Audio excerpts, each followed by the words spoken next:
Did everyone get that? The first one, there was no Zack preamble, but on Netflix, in this one, there was. Yeah. Yes. I watched this on Netflix, so I got the preamble. Or you could just cut in our description of, what was it, Secret Admirer? Was that the episode? No, what was the episode called with Tori and the... Yeah. Yeah. I don't remember it. Or a description of about 1,000 sitcom episodes that are exactly like this. So I think that Zack looks incredibly arrogant while he's sitting in his chair doing the preamble. He looks like he could not give less of a shit about what he's talking about. Really? I feel like he just looks like he loves himself too much. Those can both be true. Yeah, I was going to say, those aren't mutually exclusive things. Do you think one is the cause of the other? Probably. Which came first?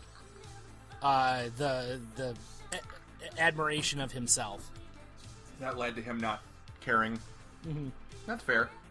Right. I also kind of love how Zach's intro is slightly incorrect in terms of like he describes the plot and he's mostly correct. He talks about how like when Miss Bliss finds out that I wrote these letters, she gets hella pissed off. I'm like, she's mildly disappointed, and it's less about you writing the letters and more about you cheating on your term paper that she gets mad about. But classic whatever. Zack. Well, I wouldn't attribute a lot of hindsight to Zack Morris, you know. Or the writers. Love Letter starts with Screech asking Miss Bliss for advice about a girl he likes.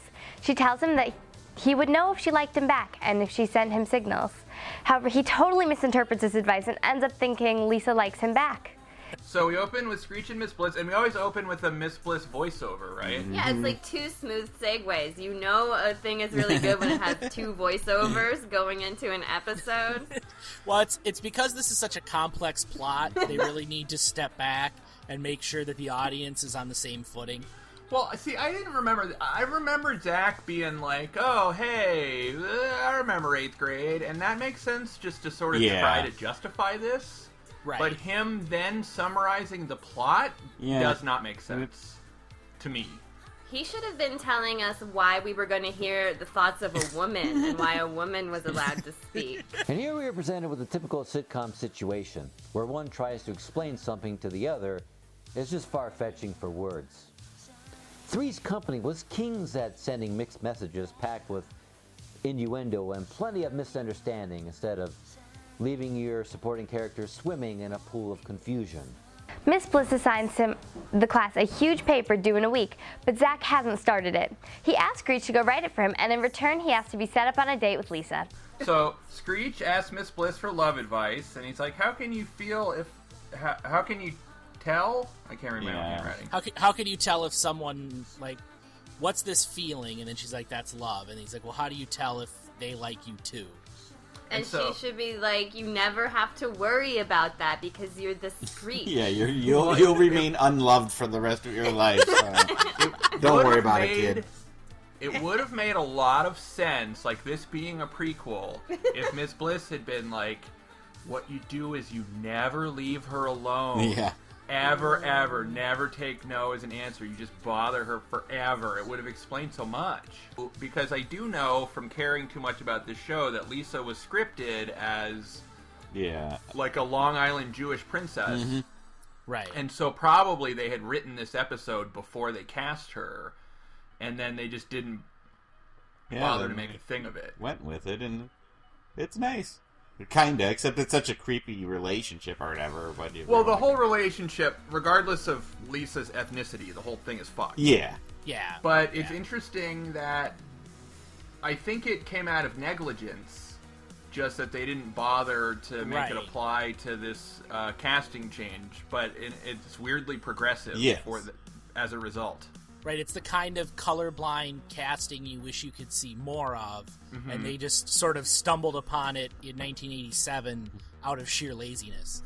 Yeah. It is interesting, just one final note on the Screech Lisa stuff, that not only do they, like, when this show gets retooled into Saved by the Bell, and obviously they pick up, like, 3 of the kids and bring them into the new show, and they bring along Mr. Belding, but, like, they also carry over the Screech and Lisa relationship. Like, it's not just, let's have these same actors play these same characters, but they also maintain these, like, ongoing relationships and plot points across the series. Like, They didn't have to do that, but they did.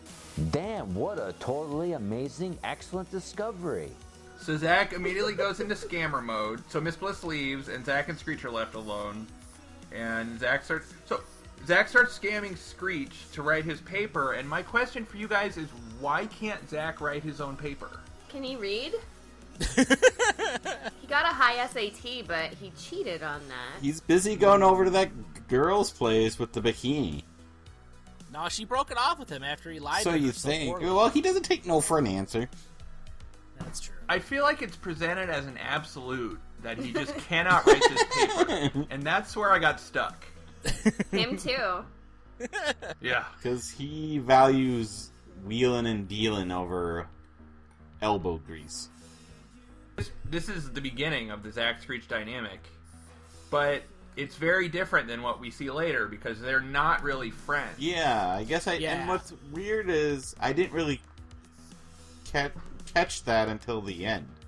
Yeah, they kind of rub it in there. Like, everybody's supposed to hate Screech. Mm-hmm.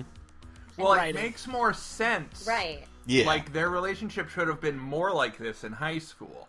That Screech is this weird kid, and Zack is willing to take advantage of him, but he doesn't even want people knowing that he talks to him or anything. Yeah. I bet they decided it makes Zack look too evil.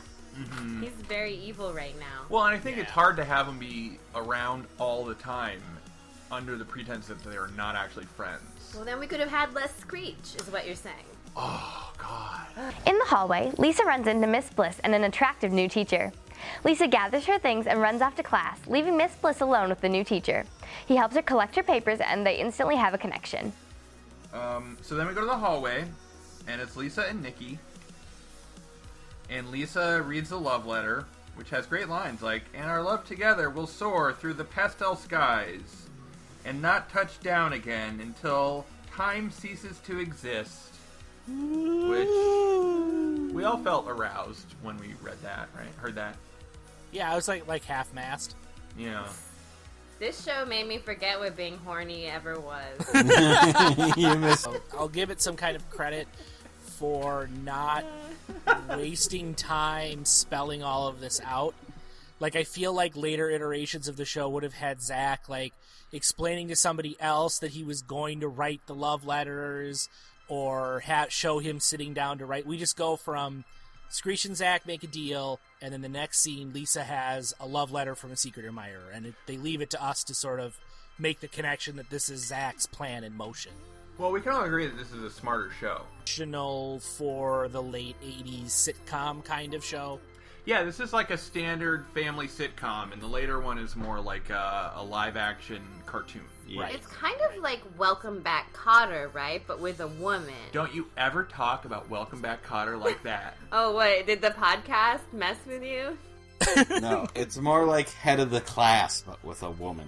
So then, Miss Bliss is walking in the hallway, and she runs into a mulleted man. Well, Oh my wait. God. She does not run into the mulleted man first. Help me out. First, she walks by Mikey, who says, "Yo, Miss Bliss!" And she says, and a yo to you.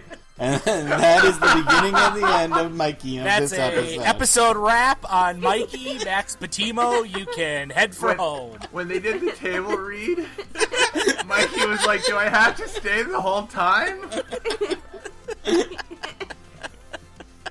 You think he like did different, like, "Yo, Miss Bliss." Yeah. Yo, Miss Bliss. Yo, Miss Bliss. He spent as much time recording that one line as everybody else did recording the rest of the episode. What else did he have to do? Right? That's like there's that ODB song, Dog Shit, and I believe it's Method Man, that his whole thing on the whole song is he goes, "Stinking ass hoes," one time, and you're like, did they have to fly him in for that? Like, did he have to come in? Was that on his schedule that he had to go in that day and say that? It said stankin' ass house. So then, so Miss Bliss is so distracted by saying "yo" to Mikey that she runs into a mulleted man named Jerry. Yep. Oh my god, now this guy, I could almost get horny for. Oh, yeah, so you're on Miss Bliss's camp then, huh? I know. I would call him LL Jerry. Because ladies love him. Yep, exactly. Yeah, he's got a mullet. He's got a big body. He's no Mike Rogers, but he'll do. Yeah. Yeah, he's no Mike Rogers, but he is a thick gentleman. Like, he's very broad-shouldered. And I like him thick. So if you found yourself in this universe, this is the person you have to focus in on, Carolyn, is that? Yeah, in this universe, yeah. Because, I mean, who else do you have? You have Milo. Yeah. Little Milo. And you've got Mr. Belding. Custodian. And you've got Balding. Yeah, and you've got a bunch of tiny children. Yeah. Right. So, and then Belding rolls up, and he's like, get to class, you guys. Your fucking class is supposed to be happening right now. Belding's a bit of a hard ass in this episode.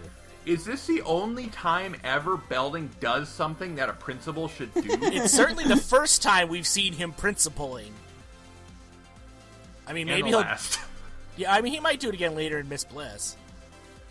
I just was shocked by him actually doing Right, a he principal showed thing. up and was like, as the administrator of this school, I will now tell you, 2 teachers under my purview, to get your asses into class and do your job. And I was like, holy shit, he's acting like a principal. He was like, I'm going to perform a duty that is within my job description. So what happened between Indiana and California to Mr. Belding? Zack's think he- powers grew exponentially. Yeah. I think he got, like, struck by lightning. That's my guess. I think when he teleported to California, it kind of messed his head up a little, you know? It Yeah. wasn't- Yeah, he wasn't the same after that. Yeah. He got combined with a fly. It's worth adding, Ryan, that that Lisa gets tripped up in this scrum of horned-up teachers. Yeah. Because that becomes important to the plot. Yeah, I like when you say scrum. Oh yeah, so then Miss Bliss has a boner for Jerry. She's like, when I see you coming, I'll hunk. I'll hunk. Which, even when you say it correctly, doesn't really make sense. Yeah. Sounds like hump, right? That's what's going on. When I see you, I'll hump.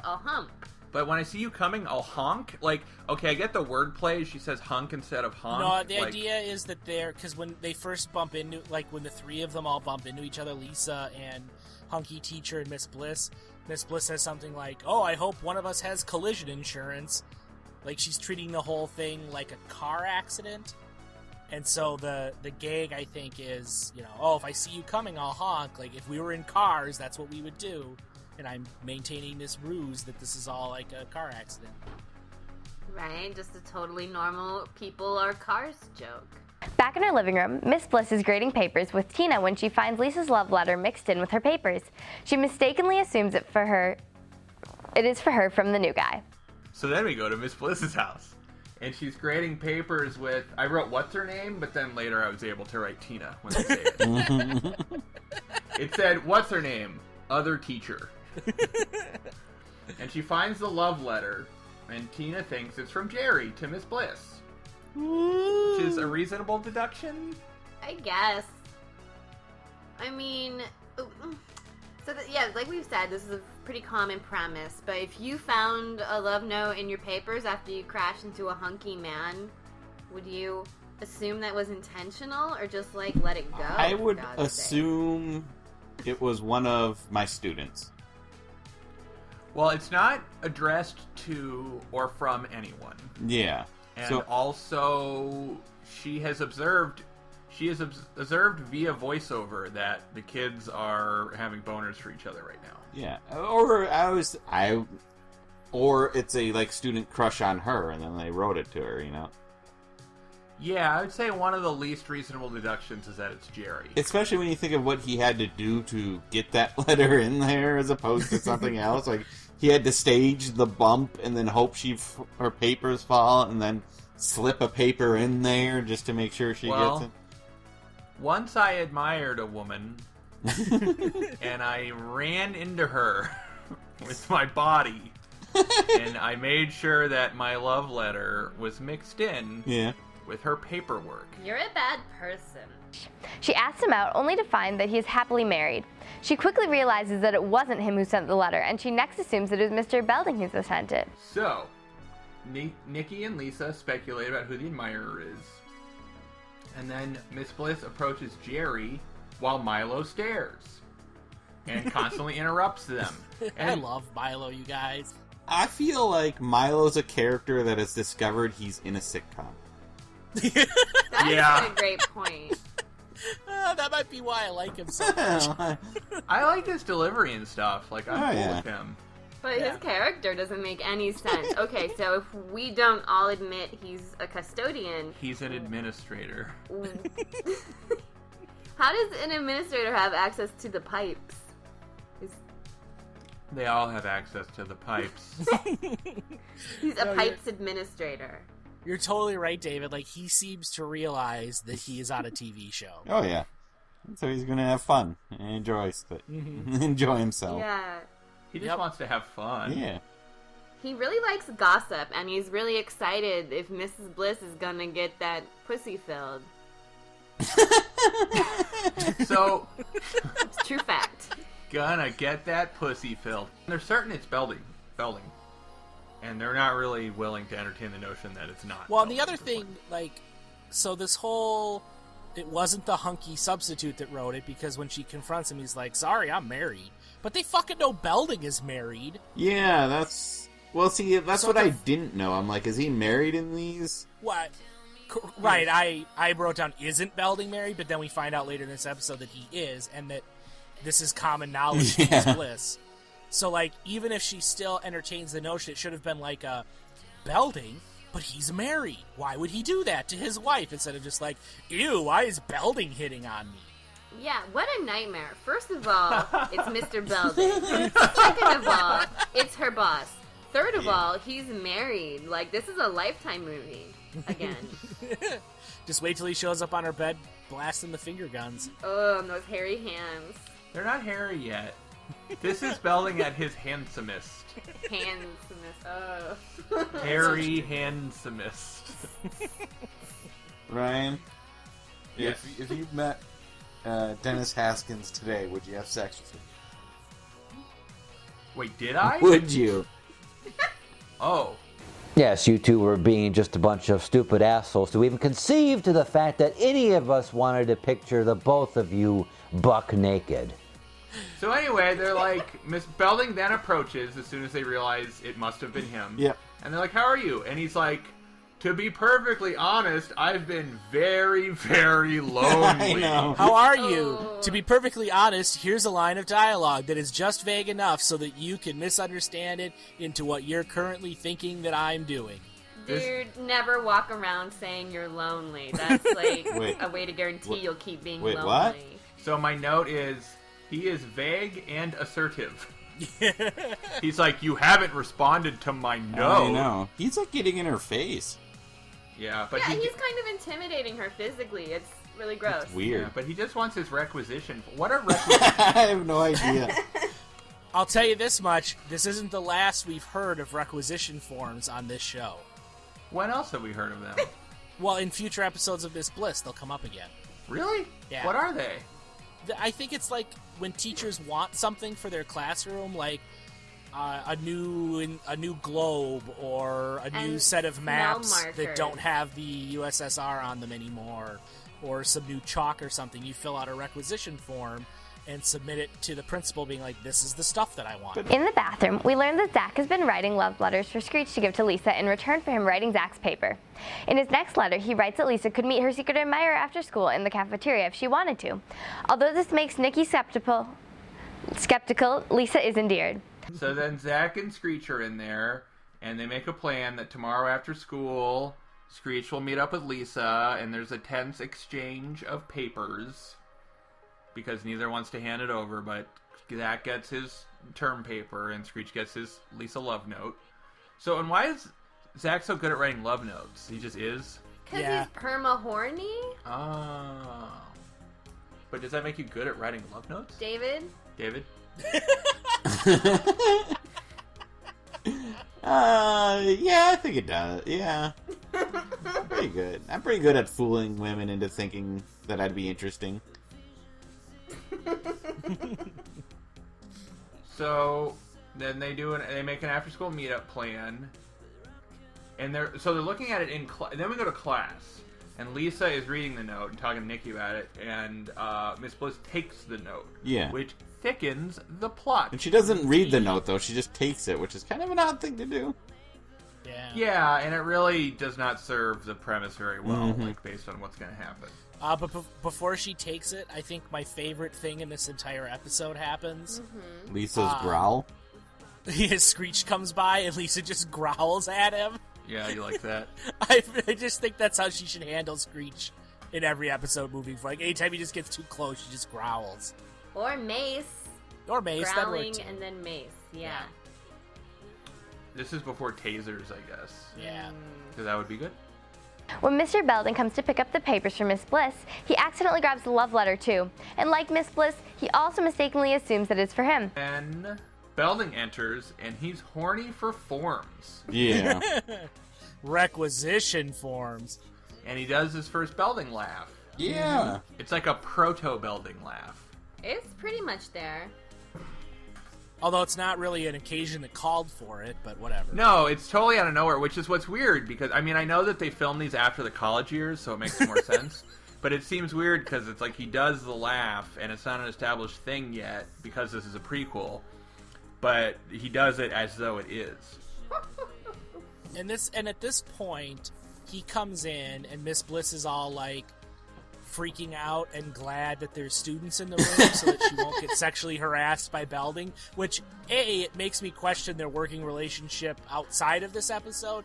But B, I thought the last scene established that it wasn't his letter and he was just after her for these requisition forms. But she's apparently still thinking it was his letter. No, she thinks he wants the forms and something Yeah, else. but it Gotcha. just seems weird that she's on it. And I get a little bit being on edge, but she, like, believes Mr. Belding wants to, like, fuck her right then and there in front of the students. And Yeah, well, it does seem like he's gonna whip it out any minute. That's why she's like, give it to me in front of the students. You're saying that it's her belief that he wants to requisition her pussy?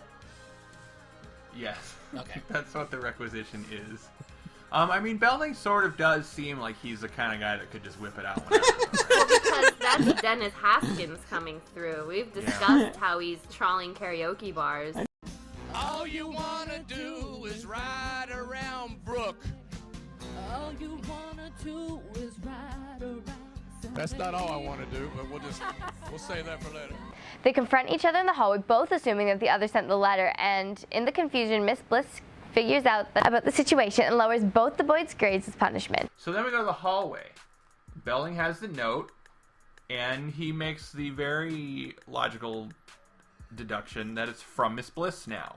Yeah, so now he's picked up the note that Miss Bliss confiscated from Lisa, and then, I guess, not paying attention, shuffled them into the requisition forms that she then handed to that was Belding. quite the boner by Miss Bliss. It was quite the boner by Belding. One of these early mornings or late nights. Yes. So then they talk to each Boner. other, and they're both vaguely talking around the note because they both think the other person wrote it. Yeah. That's comedy. And Belding mentions that he was in the army, which is Yes. another bit of continuity that carried over into Saved by the Bell. He also said he got hit on in the army. Yeah, he says he's used to it because he's been in the army. So, you guys, we know Mr. Belding has had homosexual romances. I'm not surprised. Ow! You're gonna be wiping your weeping eyes. So, Milo then shows up and says some hilarious things. And he says the pipes still have ears. I didn't realize that's his catchphrase. Like, apparently it is his catchphrase, like, dynamite, and the pipes have ears. It's one of the worst catchphrases I have ever heard. He also just kind of like rambles. Yeah. Yeah. We don't know. I struggle to find what his motive is, or He's a gossip, and he's played for laughs, but he No, doesn't David. make any jokes. You hit on it earlier, his motive is he's a character on a TV show. he just realizes it. Also, I noticed in this scene that attached to his belt is a large wad of keys, kind of like what a custodian would wear. Or an administrator. Yeah. I still feel like he's the No. head of the custodians. Right, like I'm not saying he's the school's janitor. I just think he's like the guy who's in charge of the custodian department. Well, I don't remember him anymore. Yeah, I'd fuck him. Now I'm gone. So then he pulls out the letters, and Miss Bliss is like, wait, now I know what's going on. All of a sudden, she has like an epiphany out of Well, nowhere. what's weird is, and I guess we kind of get some explanation, but she seems really pissed, and I'm like, can't kids write anonymous love letters to each other? Like, that's not a crime. Guess what? Kids pass notes like this all the fucking time. Yeah. And they make it pretty clear that the content of these letters is very, like, chaste Victorian-era romanticism stuff. So it isn't even like it's, dirty or age inappropriate or something. I want to fuck you so bad. Right. Yeah, I want to tear your asshole up, That's what they would do with a modern romance, right? It'd be like, yeah, we're gonna get it. It's gonna be a dick in you. No, just be emojis. Lowers both the boys' grades as punishment. Screech realizes that he has been taken advantage of, but he ultimately forgives Zack. He goes to the cafeteria to find Lisa waiting, and she screams when she learns it was him all along. Because Lisa is in the hall and she's preparing to meet the admirer, and then Zack and Screech are in class, and then Miss Bliss calls him in. So yeah, that's what it is. So she figures out it's the same typewriter. Yeah. But why would it be the same typewriter? How would she know it was the same typewriter? And it wouldn't be the same typewriter, you're right, because Zack wrote the letters and Screech wrote the paper, papers. Maybe Screech comes over to Zack's to type it. I can see that he just dictated the letters to Screech. And maybe there's like an ink slot on the T, it's like tilted, you can tell. Well, okay, so we're supposed to helping assume them way that Miss too Bliss is like fucking Sherlock Holmes at this point? Right. Yeah, Well, she would fuck Sherlock Holmes. Well, who wouldn't fuck Sherlock Holmes? Yeah. But her deductions up to this point have been total garbage. Right. And then suddenly she's able to know that the same typewriter was written to write multiple letters.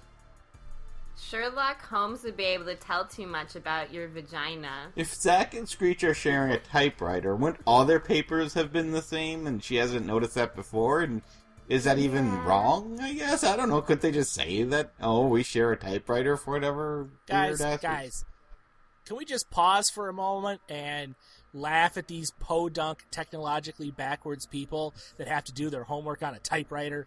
But yeah, I guess it's not allowed for students to share typewriters to write their papers. I just, it's like her getting to the bottom. It would make more sense if she didn't explain how she figured it out. Yeah, if she was just like, I know you wrote each other's papers, and we'd be like, how did she know? Just because she's a teacher and she knows things. If she was like, this was obviously, these two papers were obviously written by the same person.